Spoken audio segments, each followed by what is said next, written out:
यदि कोई व्यक्ति दुष्भावना से झूठ बोलता है तो उसका असर उसके कार्य पर भी पड़ता है, उसके कार्य में भी दोष आ जाएगा। तुम समझ रहे हो ना। ऐसे समझो कि कोई व्यक्ति गलती करता है और तुम उसकी गलती के कारण क्रोधित हो उठते हो, तो तुम भी गलती करने वाले व्यक्ति की श्रेणी में आ गए। तुम उससे कोई बेहतर नहीं रहे, क्योंकि उसके अपूर्ण कृत्य के कारण तुम्हारी भावनाएं भी अशुद्ध और त्रुटिपूर्ण हो गई हैं और तुम भी अपूर्ण हो गए हो। कर्म कभी भी परिपूर्ण नहीं हो सकता, उसमें कहीं न कहीं कुछ न कुछ कमी रह ही जाती है। किंतु जब व्यक्ति वस्तुस्थिति की अपूर्णता अथवा कोई अन्याय, आसपास के घटना चक्र का कोई भी अभाव तुम्हारे चित्त के कांटों की तरह चुभने लग जाता है, तो ये चुभन देर तक बनी रहती है। तुम्हारा मन उद्विग्न और अशांत हो जाता है, तुम अपने अंदर के केंद्र में स्थिर नहीं रह जाते और तुम भी अपूर्ण हो जाते हो। होता है कि नहीं। अब इस चित्त दिशा से तुम कुछ भी अच्छे ढंग से नहीं कर पाओगे। अतः जागरूक रहो कि बाह्य घटना की अपूर्णता अथवा कोई भी अन्य कारण तुम्हारे अंदर की शांति भंग न करे। उसे तो हर हाल में किसी भी कीमत पर बनाए रखना है, तभी वाणी शुद्ध होगी और बाह्य घटना या कृत्यों की अशुद्धि में या शुद्धि में सुधार हो सकेगा। साधारणतः हम एक दोष या त्रुटि से दूसरे दोष या त्रुटि की ओर गति कर जाते हैं।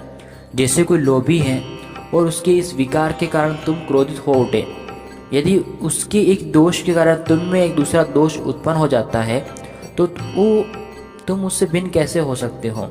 ऐसा करने में तुम केवल त्रुटियों के स्वाद ही बदल रहे हो। किसी भी विकृति या विकृति को दूसरी विकृति में बदल देने से तुम पूर्ण नहीं हो जाते। प्राय ऐसा ही होता है कि व्यक्ति विकृतियों को ही बदलता रहता है। काम वासना क्रोध बन जाती है, क्रोध ईर्ष्या बन जाती है, या लोभ या भ्रम का रूप ले लेती है। हम एक अपूर्णता या विकार या दूसरे विकार में चढ़ते उतरते रहते हैं। तुम्हें हर कीमत पर अपने मन को इनसे बचाना है। यदि तुम भिन्न भिन्न कार्यों और उनके दोषों को गहराई में देखो तो पाओगे कि वे कार्य किन्हीं परिस्थितियों और नियमों के अंतर्गत घट रहे हैं। इसलिए उनकी दोष या अपूर्णताओं को अपने भीतर हृदय में मत उतरने दो और क्रोधित मत हो। बहुत से लोग जो मानवीय अधिकारों या फिर नारी आंदोलनों में उनके अधिकारों के लिए लड़ते हैं, उन्हें तुम देखो तो पाओगे कि वे लोग अपने भीतर उलझे हुए हैं। उनका मन विक्षिप्त और क्रोधित है। क्रोध काम वासना से श्रेष्ठ नहीं बल्कि उससे हीन है। ईर्ष्या क्रोध से भी बुरी चीज है। हम दूसरों में कृत्य में कोई भी अभिप्राय देखते हैं तो उससे हमारा मन मलिन हो जाता है। एक अशुद्धि के स्थान पर दूसरी अशुद्धि आ जाती है, जिससे और भी गड़बड़ हो जाता है। इससे कहीं भी कोई भी सुधार नहीं होता। इन विकारों से हम साधना के द्वारा ही बच सकते हैं। केवल साधना ही हमारा आंतरिक संतुलन स्थिर रखने में सहायक हो सकती है। फिर छोटी मोटी घटनाएं अथवा अन्य कारण हमें विचलित नहीं कर सकते। यह सारा अस्तित्व प्रकृति और उसके विकृति से मिलकर बना है। प्रकृति का स्वभाव और उसमें होने वाले विकार क्रोध का हमारा स्वभाव नहीं है, बल्कि यह हमारे स्वभाव के प्रतिकूल है। ऐसा ही ईर्ष्या हमारा स्वभाव न होकर उसके विपरीत आया हुआ विकार। हम क्यों क्रोध, लोभ, ईर्ष्या और काम वासना को अशुद्धि मानते हो? ये सब प्रकृति में है। तुम किसी कुत्ते को छेड़कर तो देखो तो कैसे वह तुम्हारे ऊपर गुर्राता है, या किसी छोटे बच्चे को तंग करो तो वह भी क्रोध में आ जाता है। काम वासना तो सारी प्रकृति में विद्यमान ही है। इसी से तो सृष्टि का सृजन हुआ है। इच्छाएं और वासनाएं भी प्रकृति का ही भाग हैं। फिर हम उन्हें विकृति या विकार की संज्ञा क्यों देते हैं? क्यों वे अशुद्ध हैं? क्योंकि उनके द्वारा हमारी चेतना पूर्ण रूप से विकसित नहीं हो पाती है। पाप वही है जिसके कारण हमारी चेतना या अर्थात आत्मा की आभा पूर्ण से चमक नहीं पाती।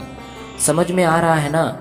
यदि कुछ ऐसा करते हैं जिससे हमारी आत्मा या हमारा अंतरंग स्वभाव खिल नहीं पाता, या जिससे हमारी सत्य परायणता फीकी पड़ती है या उसमें कमी आती है, उसे हम पाप कहते हैं। पाप तुम्हारा स्वभाव नहीं है, तुम्हारे जन्म का कारण पाप नहीं है। पाप तो केवल कपड़ों की तरफ पर पड़ी एक सलवटें हैं। बस उन सलवटों को ठीक तरह से निकाल देना है, उनको सीधा कर देना है, बस इतना काफ़ी है। काम वासना को पाप क्यों कहते हैं? क्योंकि कामोत्तर व्यक्ति या कामोत्तर अवस्था में तुम दूसरे व्यक्ति को एक वस्तु की भांति प्रयोग करते हो। तुम उससे व्याप्त आत्मा चैतन्य का आदर नहीं करते। इस तरह तुम दूसरे को अपने मनोरंजन के लिए प्रयोग करते हो। केवल इसी कारण से काम वासना को पाप कहा गया है। प्रेम इसके विपरीत है। प्रेम में समर्पण होता है। तुम दूसरे व्यक्ति को दिव्यता के दर्शन करते हो, उसे अपने से ऊंचा देखते हो।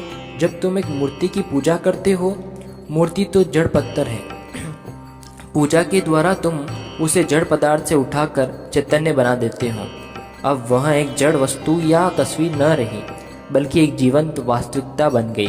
तुम्हारी पूजा ने उस पत्थर की प्राण प्रतिष्ठा कर दी और उसे उठाकर परमात्मा और प्रेम के सिंहासन पर आसीन कर दिया। यह भी संपूर्णता की ओर उठा हुआ एक कदम है। धन्यवाद।